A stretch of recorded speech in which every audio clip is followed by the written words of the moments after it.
Hey you guys, welcome back to Southern Latitudes. I'm Robin, and today, oh, I hear stuff moving. It's snake season, and I got one too that's living over here.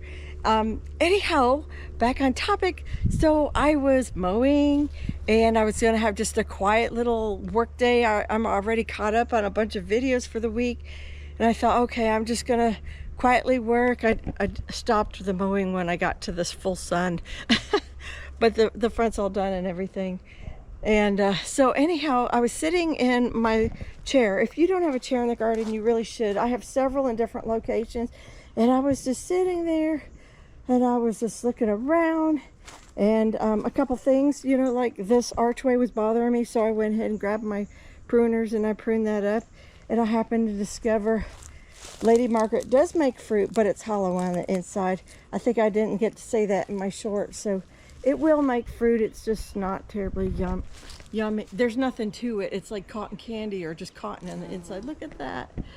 So anyhow, as I sat in my chair, I was looking up at this guava tree that never blooms, and oh my goodness. So it's blooming. Hold on, I'm gonna have to go fetch it down. Maybe one or two. There you go. They definitely bloomed probably while I was gone on vacation.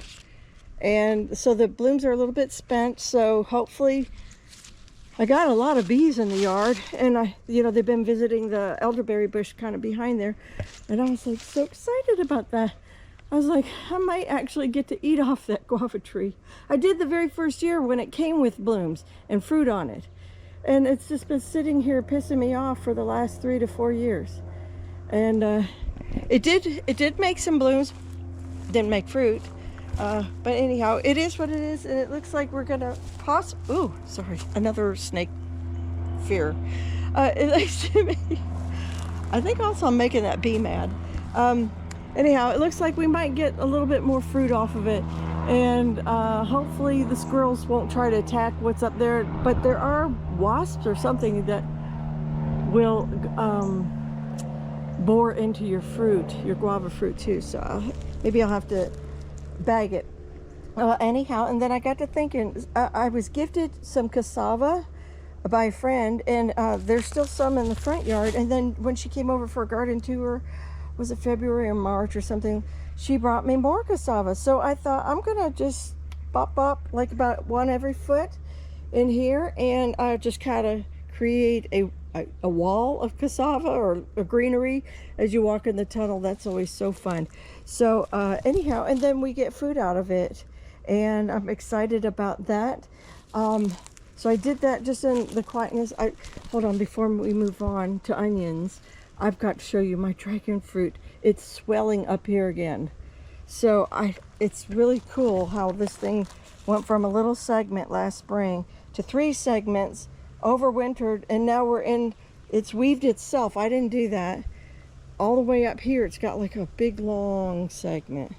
That's super cool, super cool. And I saw a friend of mine on the gardening group. He's got blooms coming off his, so I've been staring at mine, hoping I can will it to bloom into a dragon fruit this year, please. But anyhow, with all that said, let's go on to what today's project really is, which is that I have got to get the onions out of the boat barn, the ones that are done curing. They're on day 15. You know, I think you only need about 2 weeks. Don't quote me on that, but that's my general rule, and I think that is the general rule. So and it's been dry as can be up until just the past 3-4 days. Even last night we ended up with we were watching a movie and a big boom, lightning somewhere, but it didn't rain on that one. But we had a big thunder boom. So anyhow, it reminds me it's time to get those in the house, and I still have, quite a few out in the salsa garden that need to go on the curing rack next. So okay, so we're gonna do that, and then and the leeks too, and whatever. No, that's it. We're just gonna keep it on onions, and then I just wanted to kind of update you a little bit on the cassava and the guava. That'd be so nice to add another fruit to the garden this year. Yeah. All right, let's go to onions.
look at that.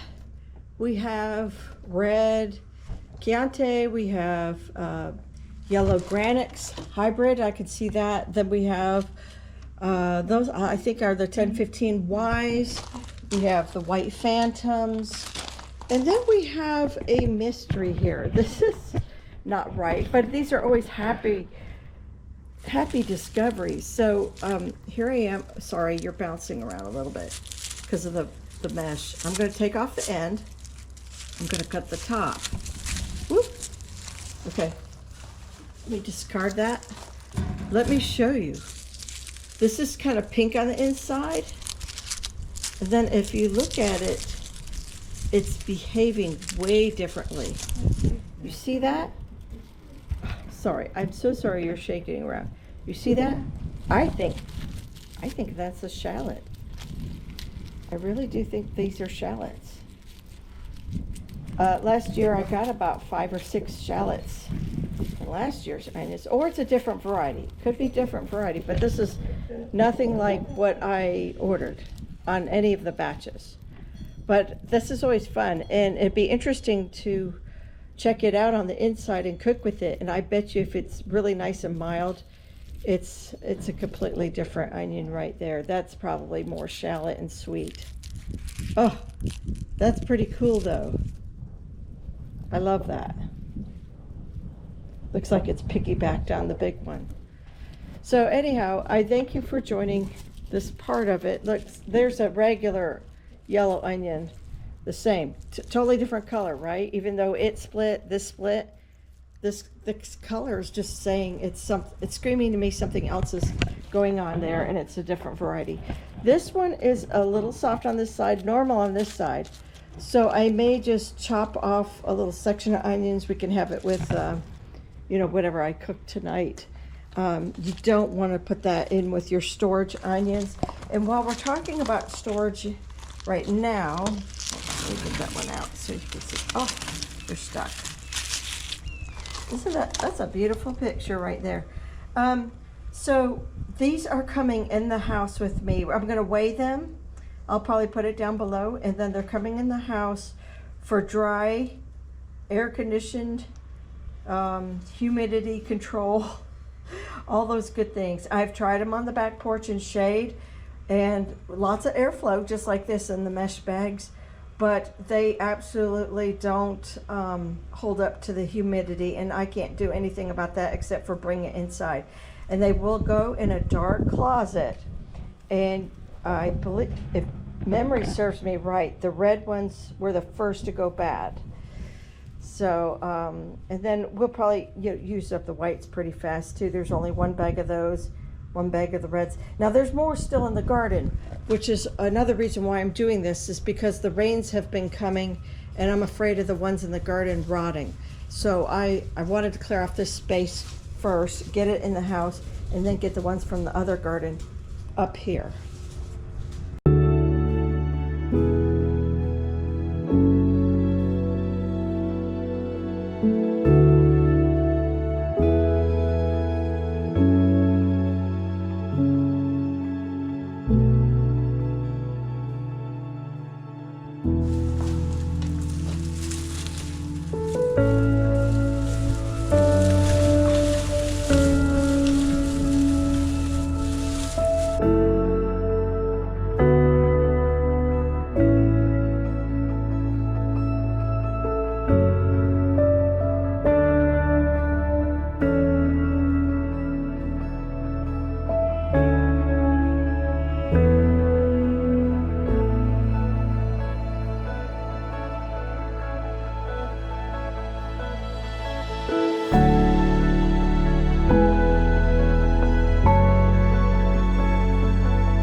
The Leeks, I had 3, so we're gonna add. They're not gonna cure, they don't need to cure, but they're gonna come in the house with me. Oh gee, I almost, behind this weed, I almost missed 3 more onions. Oh, let's get those.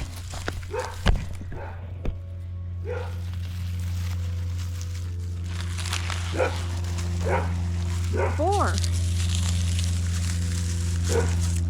Ugh. stupid weed. I can't get that.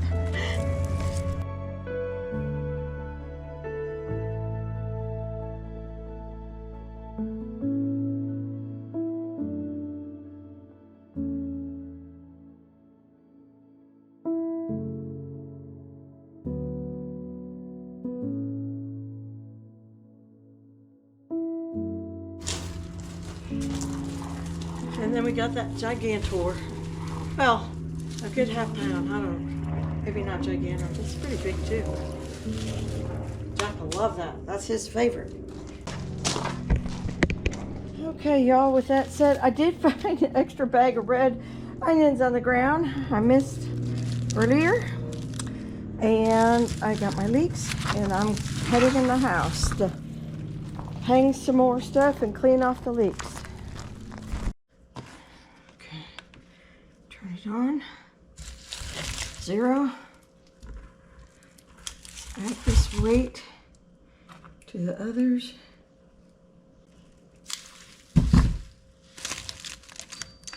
I'm actually gonna clean up these leeks before I weigh them.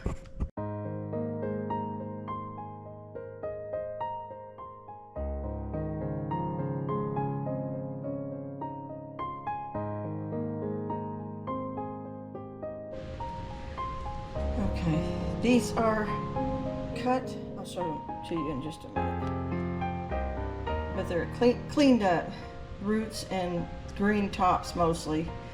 That is almost about 0.88. Not very many. We lost almost all our leeks, considering I thought we were going to have a strong year for it in the beginning. But let me show you. So this is how I did have to rinse them, and I did store them. I will store them in the refrigerator like this. Now, I don't know if any of you follow Skill Cult. He is an apple breeder up in the Pacific Northwest, and he also does woodworking, metalworking. He likes to save the skins on his leeks for like you would a corn husk, and put a dish like a meat and rice thing in there and wrap it up and then steam whatever it is for dinner. That would be great if I had a bunch of them. These look kind of dirty. Mine I'm sorry for the low light, but that's what it is. These look a little bit moldy to me. I'm not real big fan of that. I wouldn't use that with my food. There was a little slime mold, so I caught these just in time. Yeah, I could feel it. There was just a little bit of slime starting, so I'm glad I pulled the leeks. I'm glad I pulled all the onions and leeks and shallots and whatever pretty fast, so that's good. I'm gonna kind of pat these down dry and then get the totals for you. 1.6 red onion, 2.25 white onion, 7.1 yellow onion, 7.7 yellow onion, 0.4 for that shallot, 0.13 for the rotten one we're going to eat later today, 2.2 for another red onion, and 0.88 for the leeks. Well, that's not too bad. This is only half of it. 22.26 pounds of just this little box. Sorry, I'm weighing things for this year to get totals. So like we already had onions weighed some in April as we were eating them. We had some nice 1-pounders on the reels and the shorts videos. And then what was drying out there today was 22.26 pounds. And we have probably about another 20 pounds out there that we just pulled today and have curing, not drying, on the hardware cloth. So we'll get that total for you in a good 14 days. And we'll just see where this goes. This is so incredibly cool to have 22 pounds of onions put up in the house. And the minute any one of them starts to go bad, you know, start to see bags going bad, we either eat them or we will cut them up, the good parts up, and freeze back the rest. I love frozen onions. It's a great way to preserve your onions. You can pickle your onions as well. That's okay. I don't use it as much as just like grabbing a chunk of diced onions and throwing it in a dish. That's terribly convenient for me. So if we get overwhelmed with onions in closets, that's what we'll be doing. We'll be freezing them back. So nothing goes to waste. All right, so that's it. Thank you guys for joining me in the garden today, and I hope you enjoyed it and you got some information out of it and learned something. I always like to try to teach as much as possible. What I know, I'm not the be-all, end-all, but I probably have about 22 years experience in Central Florida, and then experience growing up in Jacksonville and other places, so, and across the Southeast. So, and my dad was a gardener. He did tomatoes, I should say, and his dad did tomatoes. So anyhow, it's very nice to share what we can amongst gardeners. So you be sure to give me a thumbs up, give me a comment down below, ring that bell and all that good stuff. You guys follow along, because I just ate a plum and a nectarine today, and so there's plenty more goodness going. We got pumpkins going up front. We got okra going. Those pumpkins quadrupled in 4 days. So you guys, that's it for today's video. Take care. God bless, and I'll see you in the next one. Bye.